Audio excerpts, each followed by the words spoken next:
Hello everyone and welcome to Nublar 1993 in Jurassic World Evolution.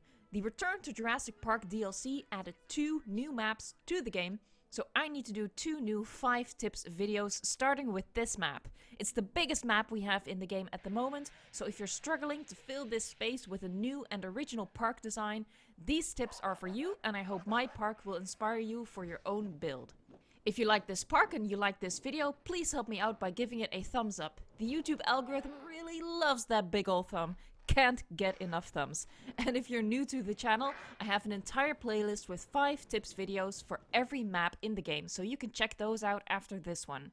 The playlist is included in the end screen for your convenience. Also in the end screen and here and down there is the subscribe button. I upload Jurassic World Evolution content at least twice a week, just so you know the kind of trouble you're getting yourself into. This is also the second to last day you can enter the giveaway for a free DLC. So check the description box for all the details. Long story short, subscribe and comment.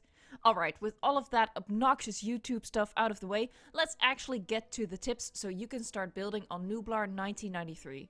You're gonna have your hands full with this build, it's huge. Let me know in the comments what you think of the new map itself. Tip number 1. I'm gonna start out with an obvious one and work my way up from there. It's Nublar 1993, so pick the JP era. Please don't click away, I promise the other tips will be better. I know most people haven't been back to the JW era since the release of the DLC, so this tip is kinda dumb, but I had to say it. The advantages of the JP era are not just the aesthetics of the game. In this era, the game mechanics are subtly different from a modern Jurassic World in 3 important ways.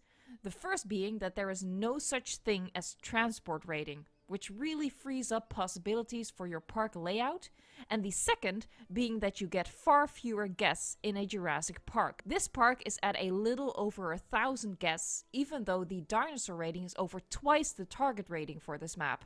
In the Jurassic World era, a park like this would be up to at least 6,000 guests. The upside to that is that you need very few hotels. You'll notice that I built 6, but that's just for looks alone. 1 hotel is actually enough for great capacity in this particular park, so keep that in mind in case you were worried about having to put 7 hotels like we often have to in a Jurassic World.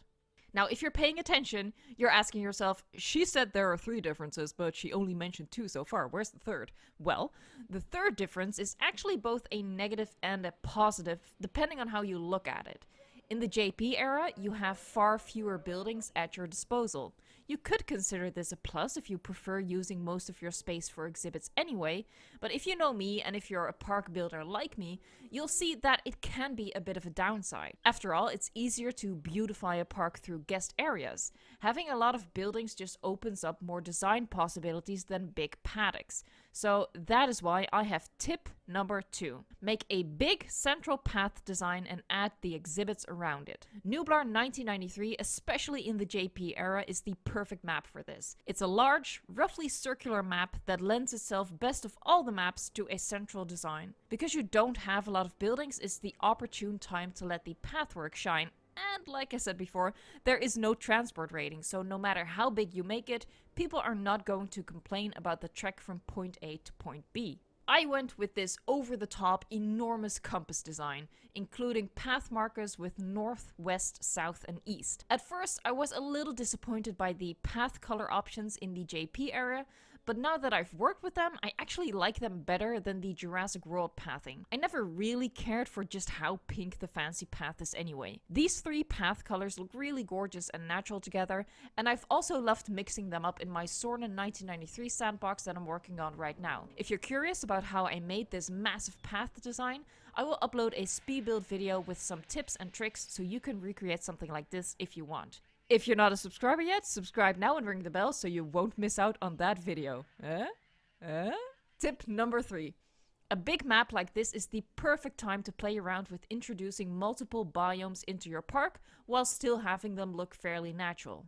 I went with a redwood forest, because of course, a swamp, a tropical rainforest, and grasslands, in which I went a little overboard with the terrain tool, I'll admit. I very purposefully oriented the compass the way I did, and assigned the redwoods north, the swamp east, the jungle south, and the grassland west. That was based on the terrain beyond the buildable area. To the north, there is a cliff which provides a clear separation between the standard trees and the redwood trees, so it doesn't look too odd. You could explain the different foliage through the difference in elevation here. In the east, you can see a bit of the ocean, so that's why I put my wetlands there. In the east, we have a ton of standard trees beyond the borders, so using the same trees for a rainforest here makes sense. And finally, to the west, you can see a lot of grassland beyond the border, so I carried that over into the buildable area. A side tip for working with biomes, don't cut them off precisely at the line of a fence. As you can see, I let the different biomes bleed into each other a little bit to make it look more natural. Tip number 4.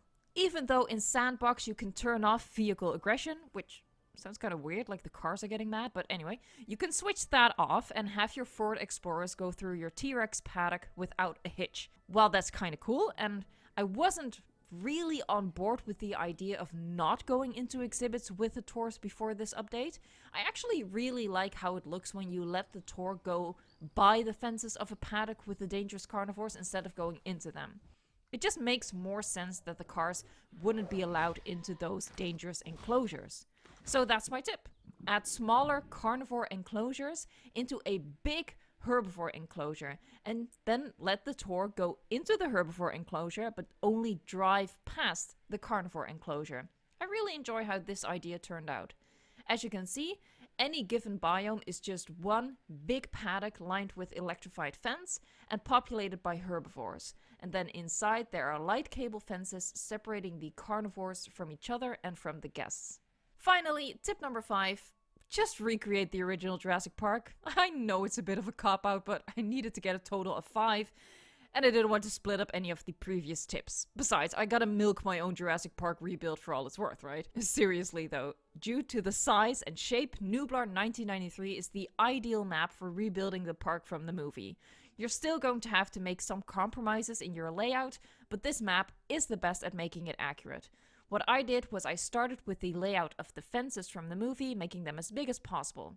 I placed my guest area above the enclosures, even though they should be to the west based on the movie, but there just wasn't enough space. And I had the helipad arrival point further down with a ranger station by it to drive new arrivals through the Brachiosaurus exhibit to the visitor center, just like in the movie.